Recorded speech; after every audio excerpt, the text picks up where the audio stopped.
아멘. 하나님의 말씀은 욥기 9장 1절부터 16절까지의 말씀입니다. 함께 하나님의 말씀을 같이 읽도록 하겠습니다. 욥이 대답하여 이르되 진실로 내가 이 일이 그런 줄을 알거니와 인생이 어찌 하나님 앞에 의로우라. 사람이 하나님께 변론하기를 좋아할지라도 천마디에 한마디도 대답하지 못하리라.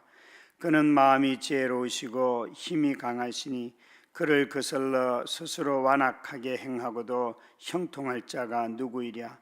그가 진노하심으로 산을 무너뜨리시며 옮기실지라도 산이 깨닫지 못하며 그가 땅을 그 자리에서 움직이시니 그 기둥들이 흔들리도다. 그가 해를 명령하여 뜨지 못하게 하시며 별들을 가두시도다. 그가 홀로 하늘을 펴시며 바다 물결을 밟으시며 북두성과 삼성과 묘성과 남방의 밀실을 만드셨으며 청량할 수 없는 큰 일을 셀 수 없는 기이한 일을 행하시는도다. 그가 내 앞으로 지나시나 내가 보지 못하며 그가 내 앞에서 움직이시나 내가 깨닫지 못하느니라. 하나님이 빼앗으시면 누가 막을 수 있으며 무엇을 하시냐이까 하고 누가 물을 수 있으랴. 하나님이 진노를 돌이키지 아니하시나니 라합을 돕는 자들이 그 밑에 굴복하겠거든. 하물며 내가 감히 대답하겠으며 그 앞에서 무슨 말을 택하랴. 가령 내가 의로울지라도 대답하지 못하겠고 나를 심판하실 그에게 간구할 뿐이며 가령 내가 그를 부름으로 그가 내게 대답하셨을지라도 내 음성을 들으셨다고는 내가 믿지 아니하리라. 아멘. 욥기를 읽을 때에 욥과 그 친구들이 주고받는 대화의 형식으로 읽어야지만 욥이 하는 말의 의미들을 잘 이해할 수가 있습니다. 이 9장의 말씀은 앞에 나오는 수아 사람 발닷이 한 말들에 대한 욥의 말입니다. 이 발닷이 주로 무슨 이야기를 했는가 하면 회개하면 하나님이 회복시켜 주신다. 선조들에게 지혜를 배워라. 악한 자에게 하나님은 반드시 보응하신다라고 말하였습니다. 이 세 가지가 수아 사람 발닷의 한 말인데, 여러분, 회개하면 하나님이 회복시켜 주시고 선조들에게 지혜를 배우고 악한 자는 하나님이 보응하신다. 틀린 말이 하나도 없습니다. 이 말들은 우리도 자주 지금도 사용하는 말들입니다. 그러면 곧바로 이렇게 질문을 해볼까요? 예수님은 무슨 죄가 그렇게 많아서 매를 심하게 맞았습니까? 발닷의 눈으로 보면 예수님은 매 맞으면 안 돼요. 심지어 예수님은 무슨 잘못이 있어서 그 죽음을 당하셨습니까? 우리는 알다시피 예수 그리스도는 잘못이 죄가 전혀 없는 유일한 분이신데도 그분이 죽임을 당하셨어요. 우리가 고난과 고통을 당할 때에 계시를 통하지 않고는 알지 못하는 것이 있습니다. 이 구속하는 고난과 그에 따른 은혜에 관한 진리는 이 계시가 아니고서는 알 수가 없습니다. 다시 한번 질문을 해볼까요? 그러면 발닷의 말을 듣고 욥이 이렇게 질문하면, 도대체 네가 지금 나보고 회개하라고 하는데 내가 어떤 것을 회개해야 되는지 네가 좀 나에게 말을 해줘라. 이 발닷은 욥이 겪는 이 특정한 아픔을 아주 일반화시킵니다. 우리가 누군가의 아픔을 일반화시킬 때에 범하는 죄가 뭔가 하면 회개하면 하나님이 너 고쳐주실 거야 라고 말하는데, 문제는 나보고 뭘 회개하라는 거냐, 이 질문을 할 수밖에 없어요. 선조들의 지혜를 따른다면 자녀들에게 질병이나 죽음이 찾아오지 않는다고 하는데, 선조들이 한 말이 여러 가지인데 도대체 뭘 따르라는 거냐 이렇게 묻는다면 그 많은 지혜의 말들 중에 여러분 뭘 가지고 오겠어요? 오늘 읽었던 이 9장 1절은 이렇게 시작합니다. 인생이 어찌 하나님 앞에 의로우랴. 욥은 하나님 앞에 자신이 의롭다고 주장한 적이 없습니다. 15절에도 이렇게 말합니다. 가령 내가 의로울지라도 대답하지 못하겠고. 욥은 지금 무슨 말하는가 하면, 하나님의 법정에 선다면 나를 판단하실 분은 그분이시기 때문에 내가 아무리 내 의를 주장해도 아무 소용이 없어. 또 심지어 나는 의로운 사람도 아니야. 내가 의로운 사람이라고 주장한다고 해도 하나님이 나를 보고 너는 불의한 자야 라고 말한다면 내가 무슨 말을 하겠냐? 아무 할 말이 없어. 또 내가 의롭다고 해도 하나님이 지금 하시는 일을 두고 내가 무슨 말을 할 수 있겠냐? 하나님이 나를 때리든 내 원수로 서시든 간에 내 의와는 아무 상관이 없어. 그런데 너는 자꾸 의로운 자는 하나님이 안 때린다 이렇게 말씀하는데, 아니야, 그거는 하나님이 하실 일이지 나의 의와는 상관이 없어. 이렇게 지금 발닷의 말에 욥은 대답하고 있습니다. 욥의 친구인 발닷이 욥을 보고 의로운 사람이 어디 있냐라고 말하는데, 또 너는 나를 보고 네가 정말 나보고 죄를 고백하라고 말을 하는데, 나는 지금까지도 이 고통을 당하기 전에도 죄를 고백하고 번제를 드리고 속죄의 제물을 드리면서 하나님의 용서하심을 의지하며 살아왔어. 그런데도 난 여전히 아프고 매를 맞았고 이제는 또 내가 어떤 죄를 고백해야 되냐, 이렇게 욥이 발닷에게 묻고 있습니다.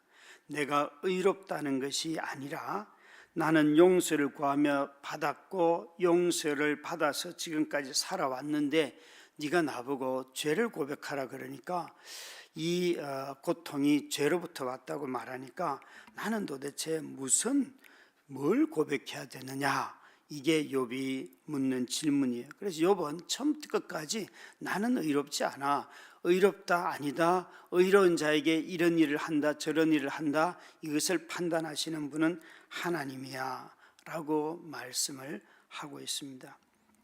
심지어 발닷이 말하는 세계는 아주 정형적이고 도식적인 세계예요.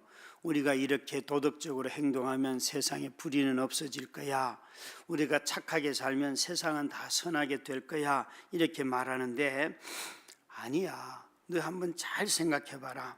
너는 지금 내가 죄를 지어서 벌 받는다고 생각하지만 우주를 다스리시는 하나님의 그 광대함, 지혜를 생각한다면, 그리고 그 하나님이 주권적으로 일을 하시는데 너는 지금 내가 당하는 이 일들이 하나님이 무엇 때문에 나에게 이렇게 하시는지 우리가 다 알 수 없어, 이렇게 말하고 있어요. 욥이 이렇게 말합니다. 5절에 보시면 산이 무너지는 것이 하나님의 진노인지 산도 알지 못한다. 여러분, 산사태가 나는 것이 분명히 하나님의 주권하에 있다고 우리는 믿죠, 그죠? 그런데 그 산사태가 나서 그 밑에 살던 사람이 깔려 죽어요. 그러면 우리는 당장 생각할 때에 아니 이 산사태를 누가 일으켰을까, 이렇게 묻는다는 거죠. 발닷이 말하는 대로 모든 것이 질서가 잡혀있는 세상이라면 우리가 살아가는 이 세상의 무질서는 도대체 어디로부터 오는 거냐. 욥은 지금 질서도 하나님이 만든 세상이지만 그러나 무질서도 하나님이 만든 세상이라는 거예요. 그 속에 하나님이 일하고 계신다는 거예요. 땅에 움직여서 지진이 일어난다면 6절에도 있죠. 그 하나님은 파괴의 하나님이 되는 것이에요. 누가 지진을 움직이는지 하나님밖에는 그것을 하실 분이 없으시잖아요. 그래서 7절은 이렇게까지 말해요. 해를 명령하여 뜨지 못하게 하시는 분 하나님밖에 없고 별들을 가두시는 분은 하나님밖에 없어요.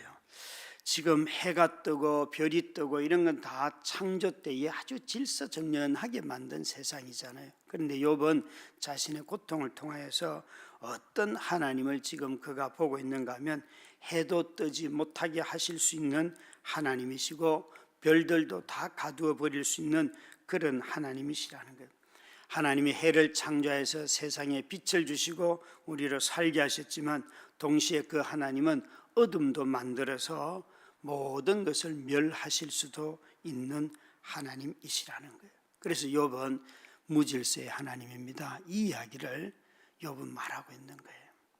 참 여러분, 고통을 당할 때에 우리 모두는 다 하나님의 또 다른 면들을 깨닫게 되는데, 그래서 이런 하나님에 대해서 욥은 뭐라고 말하는가 하면 하나님과 변론할 사람은 아무도 없다. 악을 행하고 형통할 자가 이 세상에는 결코 없다.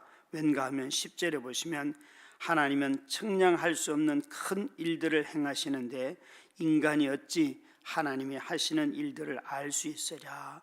도대체 내 삶에 일어나는 이 일들은 가늠할 수가 없다는 것이에요. 여러분, 하나님의 광대하심과 하나님의 지혜의 부유하심을 믿으면 우리 모두는 다 불가지론에 빠지게 됩니다. 철학자들이 말하는 불가지론은 하나님이 존재하지 않는다 하는 뜻이에요.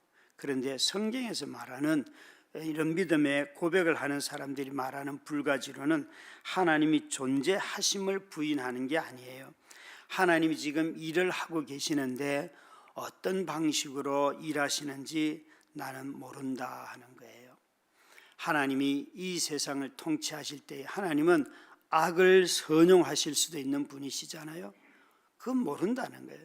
지금 우리 눈에 보기에는 이 방법이 악한 방법이고 이건 절대 일어나면 안 되는 방법인데 하나님은 그 방법을 쓰셔서 세상을 다스릴 수도 있다는 것이에요. 그래서 철학의 불가지론은 하나님을 모른다는 것인데 욥이 말하는 불가지론은 지금 무슨 일을 하고 계시는지 나는 모릅니다 라고 말하고 있어요. 그래서 11절에 보시면 그가 내 앞으로 지나가시나 내가 보지 못하며 그가 내 앞에서 움직이시나 내가 깨닫지 못하느니라. 여러분, 하나님의 움직임을 다 아실 수 있을까요?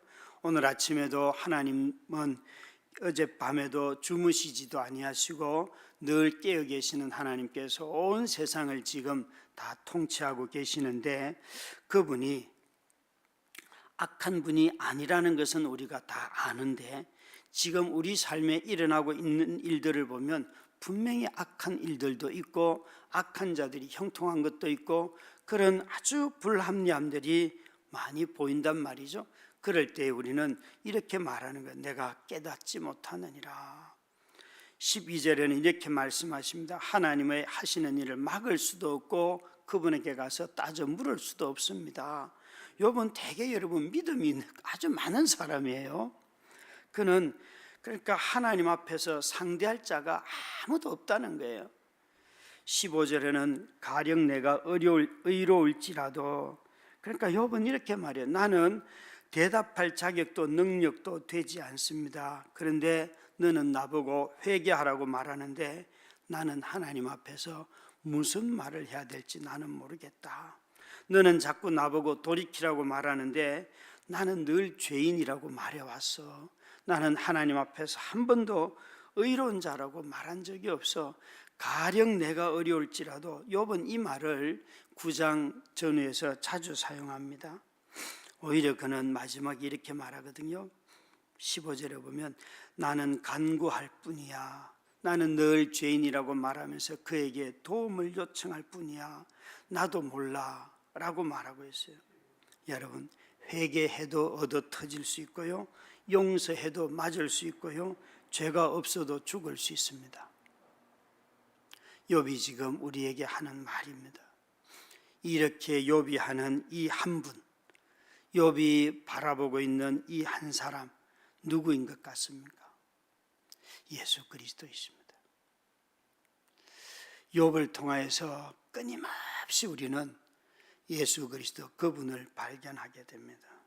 그분은 되려 죄인이 아니심에도 불구하고 자기를 때리는 사람을 용서하시는 분, 죄가 없어도 죽으시면서 용서하시는 분이 바로 그분이십니다. 의로우신 분임에도 불구하고 죄인들 편에 서셔서 죄인들을 변호하시고 죄인들을 위하여 자신의 목숨을 주신 분이 바로 그리스도이십니다. 오늘도 저와 여러분이 삶을 살아가며 하나님이 하시는 일을 다 알 수는 없지만 그러나 그 하나님이 때로는 우리 눈에 보기에 무질서하게 일을 하시는 것 같아도 나는 하나님이 하시는 일을 도무지 깨닫지 못합니다 라고 고백하며 그분의 도움을 요청하며 살아가는 저와 여러분 다 되시기를 주의 이름으로 축원합니다. 우리 함께 합심하여 기도하겠습니다. 아버지 하나님, 우리와 동행하시며 우리를 보호하시고 공급하시고 인도해 주셔서 감사드립니다. 하나님이 하시는 일을 보며 원망이 사라지고 하나님의 은혜를 더욱 깨닫게 하옵소서. 교회 각 부서로 연말 결산을 하게 하심에 감사합니다. 주가 세우신 교회를 성령의 능력으로 교회답게 하옵소서. 파송하신 선교사님들의 건강을 지켜주시고 협력하는 기관들마다 재정을 채워주시며 남북 간의 평화가 정착되도록 경제적인 교류를 회복하게 하옵소서. 예수님 이름으로 기도드립니다. 아멘.